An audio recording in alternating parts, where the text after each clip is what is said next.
ஆன்மீக நண்பர்கள் அனைவருக்கும் பால வேகம் யூடியூப் சேனல் சார்பாக இனிய நல்வணக்கம். இந்த நாள் உங்கள் அனைவருக்கும் இனிய நாளாக அமையட்டும். நீண்ட நாட்களாக நீங்கள் மனதில் நினச்சிக்கிட்டு இருக்க ஒரு காரியம் என்ன முயற்சி செய்தும் நடக்காமல் தடைப்பட்டுக்கிட்டே இருக்குதா? வேலை, திருமணம், பணப்பிரச்சனை, குடும்ப கவலை அல்லது அரசு வேலை, இப்படி எந்த வேண்டுதலாக இருந்தாலும் சரி, ஆடி மாதத்தில் ஞாயிற்றுக்கிழமையோடு இணைந்து வரும் இந்த வளர்பிறை பிரதோஷ நாளை தவற விடாதீங்க. இந்த நாளில் சிவபெருமானையும் நந்தி பகவானையும் எந்த முறையில் வழிபட வேண்டும், குறிப்பாக அரசு வேலைக்காக முயற்சி செய்ய வேண்டிய முக்கியமான பிரார்த்தனை என்ன, அதைத்தான் இந்த வீடியோவில் முழுமையாக பார்க்க போகிறோம். வீடியோவை கடைசி வரைக்கும் பாருங்க. இது வரைக்கும் நம்ம சேனல் சப்ஸ்கிரைப் பண்ணாமல் இருக்கீங்க அப்படின்னா சப்ஸ்கிரைப் பண்ணிட்டு பக்கத்தில் இருக்கிற பெல் பட்டன் கொடுத்து ஆல் அப்படின்ற நோட்டிஃபிகேஷனையும் ஆன் பண்ணி வச்சுக்கிறேங்க. இந்த வீடியோவுக்கு ஒரு லைக்கும் ஹைப்பும் கொடுத்துட்டு கமெண்ட் செக்ஷனில் ஓம் நமச்சிவாய போற்றி போற்றி அப்படின்ற ஒரு கமெண்ட்டும் கொடுத்துருங்க. ஆடி மாதம் அப்படின்னு சொல்லி முடிக்கிறதுக்கு முன்பாகவே அம்மன் மாதம் அப்படின்னு சொல்லிடுவீங்க. அது மட்டும்தான் ஆடிக்கு பெருமையாக கொஞ்சம் தேடி பார்த்து தெரிஞ்சுக்கிறவோம் வாங்க. பூவுலகத்தில் நாமெல்லாம் பிரதோஷத்தின் போது தெய்வங்களை வணங்குவது தெரிஞ்ச விஷயந்தான். தேவலோகத்தோட பிரதோஷம் எப்போ தெரியுமா? பூவுலகத்தில் ஓராண்டு தேவர்களுக்கு ஒரு நாள் அப்படின்னு சொல்லுவாங்க. அந்த வகையில் தேவர்களுடைய உலகில் பகல் பொழுது முடிந்து மாலை வேலை தொடங்கும் நேரம்தான் ஆடி மாதம். சூரியனுடைய தேர்ப்பாதை வடக்கிலிருந்து தெற்கு நோக்கி திரும்பும் தட்சிணாயன புண்ணிய காலம் தொடங்கும் இந்த சமயம்தான் தேவலோகத்தின் பிரதோஷம் அப்படின்னு சொல்லுது சாஸ்திர புராணங்கள். அதாவது தேவர்கள் யாவரும் தெய்வங்களை வழிபடும் காலகட்டம் இது. அதனால் நாமும் அந்த சமயத்தில் கடவுளரை ஆராதித்தா கணக்கற்ற நற்பலன்கள் கிட்டும். இதை உணர்ந்து தான் ஆடி மாதத்தை பீட மாதம் அப்படின்னு சொல்லணும். இங்கே நீங்கள் கவனமாக கேளுங்க. இது பீடை மாதம் கிடையாது, பீட மாதம் அப்படின்னு சொல்லுவாங்க. இந்த மாதத்தில், அதாவது ஆடி மாதத்தில் மற்ற விஷயங்களை தவிர்த்து எதுக்கு ஒதுக்க சொன்னாங்கன்றதும் இதற்காக தான். கடவுளுடைய வழிபாட்டுக்காக ஒதுக்கப்பட்ட மாதம் தான் இந்த ஆடி மாதம். பொதுவாக பொங்கல் பண்டிகை வரக்கூடிய தை மாதத்தோட முதல் நாள் நாம் மகர சங்கராந்தி தினம் அப்படின்னு சொல்லுவோம். அது ஏன் தெரியுமா? அதே மாதிரி கடக சங்கராந்தி அப்படின்னு ஒன்று இருக்குது. இதற்கான பதில் என்னன்னு பார்த்தீங்கன்னா, ஆடி மாத பிறப்பு தினம் அப்படின்றது தான் கடக சங்கராந்தி. ஜோதிட ரீதியாக சூரியன் எந்த மாதத்தில் எந்த ராசியில் இருக்குதோ அந்த ராசியோட பெயரை தான் அந்த மாதத்துக்கும் நாம் எடுத்துக்கிறது மரபு. அந்த வகையில் சூரியன் ஆடி மாதத்தில் கடகராசியில் இருப்பார். மாத பிறப்பை சங்கராந்தி அப்படின்னு சொல்லுவாங்க. கடகராசியில் சூரியன் பிரவேசிக்கும் தினம் அப்படின்றதுனால ஆடி மாத பிறப்பையும் கடக சங்கராந்தி அப்படின்னு சொல்லுவாங்க. ஆடி மாதம் காற்றோட வேகம் அதிகமாக இருக்கும். பருவகால மாற்றம் தொடங்கும் அப்படின்றதுனால கிருமிகள் பரவுதல் அதிகம் இருக்கும். அதனால தான் ஆடியோட தொடக்கம் முதலே நோய் எதிர்ப்பு ஆற்றலை தரக்கூடிய வேப்பிலை, மஞ்சள், எலுமிச்சை இதுக்கு முக்கியத்துவம் கொடுத்தாங்க. மழைக்கால தொடக்கம் அப்படின்றதுனால பயிர்கள் செழித்து வளர்றதுக்கும் மலை தெய்வமான மாரி அன்னையையும் வருணின் அருளையும் ஆடி மாதத்தில் வேண்டுனாங்க. எளிய உணவான கூழை குடிக்கிறது உடல் நலத்தை காத்து உழைத்திட உரம் சேர்க்கும். அதனால தான் இந்த ஆடி பண்டிகையோட அனைத்தையுமே பிணைத்து வைத்தாங்க. அப்படி இந்த ஆடி மாதத்தில் வரக்கூடிய அனைத்து நாட்களுமே சிறப்பு. அதுவும் ஆடி மாதம் ஞாயிற்றுக்கிழமையில் வந்திருக்கக்கூடிய இந்த ஆடி பிரதோஷம் மிக மிக சிறப்பு வாய்ந்தது. ஆடி மாதத்தில் வரக்கூடிய வளர்பிறை பிரதோஷம் சிவபெருமானை மனதார வழிபடுவதற்கான சிறப்பான நாளாக சொல்லப்படுது. வாழ்க்கையில் எவ்வளவுதான் முயற்சி செய்தாலும் ஒரு காரியம் தடைப்பட்டுக்கிட்டே இருக்குதா? மனதில் நிம்மதி இல்லையா? குடும்பத்தில் தொடர்ந்து பிரச்சனைகள் ஏற்படுதா? கடன் சுமையால் மனக்கவலை இருக்குதா? அப்படிப்பட்டவங்க இந்த பிரதோஷ நாளில் மனதை ஒருமுகப்படுத்தி சிவபெருமான வழிபாடு செய்யலாம். பிரதோஷ வழிபாட்டில் சிவபெருமானோடு நந்தி பகவானையும் வழிபடுவது மிகவும் முக்கியமானதாக சொல்லப்படுது. முயன்றவர்கள் மாலை நேரத்தில் பக்கத்தில் இருக்கக்கூடிய சிவன் கோவிலுக்கு போய் பிரதோஷ வழிபாட்டில் கலந்துக்கிறங்க. கோவிலுக்கு போகிறப்போ உங்களால் முடிஞ்ச அளவுக்கு வில்வ இலைகள், பூக்கள், அபிஷேகத்துக்கு தேவையான பொருட்களை நீங்கள் வாங்கி கொடுக்கலாம். வீட்டிலிருந்து எடுத்துகிட்டு போகலாம்.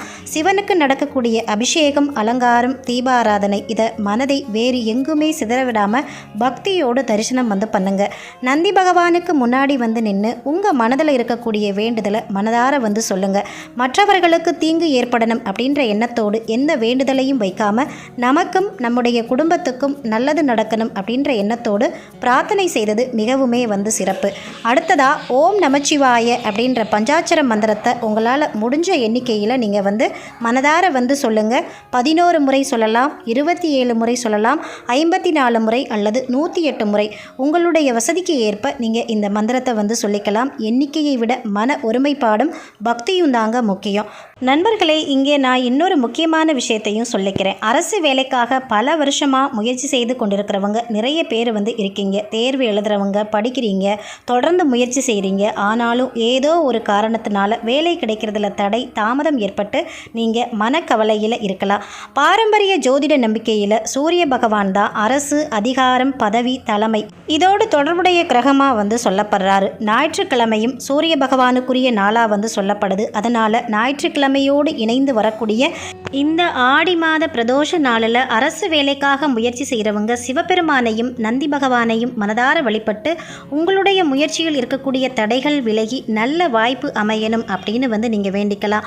காலையில் சூரிய உதய நேரத்தில் சூரியனை வணங்கி உங்கள் பிரார்த்தனையை பண்ணிட்டு பிரதோஷ வேலையில் சிவபெருமான வழிபாடு செய்யலாம். பிரதோஷ வேலை அப்படின்றது மாலை 4:30 மணியிலிருந்து 6 மணிக்குள்ளே இந்த நேரத்தில் சிவன் கோவிலுக்கு போய் நீங்கள் வழிபாடு செய்யலாம்.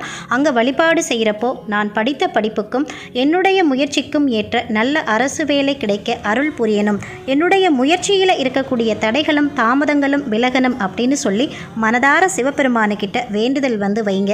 அதே நேரத்தில் வழிபாட்டோடு நம்முடைய படிப்பு, தேர்வு பயிற்சி மற்றும் முயற்சியையும் நீங்கள் தொடர்ந்து செய்யணும். ஆன்மீக வழிபாடு அப்படின்றது நமக்கு நம்பிக்கையையும் மன உறுதியையும் கொடுக்கும். நம்முடைய தொடர்ச்சியான, அதாவது உங்களுடைய தொடர்ச்சியான முயற்சி தான் உங்களுடைய இலக்கை நோக்கி உங்களை அழைத்துட்டு போகும். ஒரு சிலரால் ஏதோ ஒரு காரணத்தினால இந்த நாளில் கோவிலுக்கு போக முடியாது. அப்படி கோவிலுக்கு போக முடியாதவங்க கவலைப்பட வேண்டியதில்லை. வீட்டிலேயே எளிமையாக பிரதோஷ வழிபாட்டை கடைபிடிக்கலாம். உங்கள் வீட்டு பூஜை அறையை சுத்தம் செய்து சிவபெருமானுடைய படம் அல்லது சிவலிங்கம் இருந்தால் அதற்கு முன்னாடி ஒரு தீபம் ஏற்றி வைங்க. வில்வ இலை கிடைத்தா வில்வ இலை சமர்ப்பிக்கலாம். கிடைக்கல அப்படின்னா உங்ககிட்ட இருக்கக்கூடிய பூக்களை கொண்டே நீங்கள் வழிபாடு செய்யலாம். அதுக்கப்புறமா சில நிமிடங்கள் அமைதியாக உங்கள் வீட்டு பூஜை அறையில் அமர்ந்து ஓம் நமச்சிவாய மந்திரத்தை ஜபம் பண்ணுங்க. உங்கள் வாழ்க்கையில் நீண்ட நாளாக தடைப்பட்டிருக்கக்கூடிய ஒரு முக்கியமான காரியத்தை நீங்கள் நினச்சிக்கிறீங்க. வேலை கிடைக்கணும், குடும்பத்தில் அமைதி வேண்டும், திருமண தடை விலகணும், கடன் பிரச்சனையிலிருந்து படிப்படியாக மீளணும், உடல் மற்றும் மனநலம் வேண்டும் அப்படின்னு உங்களுடைய நியாயமான வேண்டுதல் எதுவாக இருந்தாலும் சிவபெருமானுக்கிட்ட மனதார இந்த நாளில் பிரார்த்தனை பண்ணுங்க. பிரதோஷ வழிபாட்டை வெறும் வேண்டுதலை நிறைவேற்றுவதற்கான வழிபாட்டாக மட்டும் பார்க்காம நம்முடைய மனதில் இருக்கக்கூடிய கோபம், பொறாமை, தேவையற்ற பயம் போன்றவற்றை விட்டுட்டு நல்ல எண்ணங்களோடு வாழ ஆரம்பிப்பதற்கான ஒரு நாளாகவும் நாம் எடுத்துக்கலாம். வழிபாட்டுக்கு அப்புறமா உங்களால் முடிஞ்சால் பசியோடு இருக்கிறவங்களுக்கு உணவு கொடுக்கலாம். பறவை அல்லது வாயில்லா ஜீவனுக்கு உணவு கொடுக்கலாம், தண்ணீர் கொடுக்கலாம். நம்மளால் முடிஞ்ச அந்த சின்ன நல்ல விஷயத்தை நாம் செய்கிறது இந்த நாளை அர்த்தம் உள்ளதாக நமக்கு மாற்றம்.